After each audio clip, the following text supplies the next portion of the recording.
Hi everyone, good morning. সকালে আমি ঘুম থেকে উঠেই একটু হালকা উষ্ণ গরম জল খেয়ে নিয়েছিলাম। তার কিছুক্ষণ পর মায়ের জন্য আর আমার জন্য একটু কফি বানিয়েছিলাম।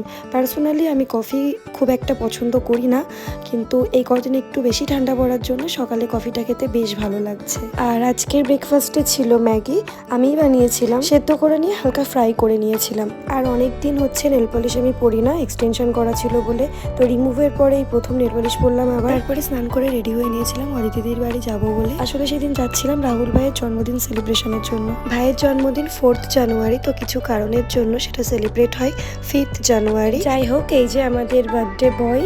আর আজকের লাঞ্চ হয়েছিল বিরিয়ানি আর চিকেন কষা দিয়ে। খাওয়া দাওয়া শেষ করে নিয়ে ছাদে চলে এলাম। তারপরে দেখলাম সানসেট হচ্ছে, বেশ ভালো লাগে দেখতে।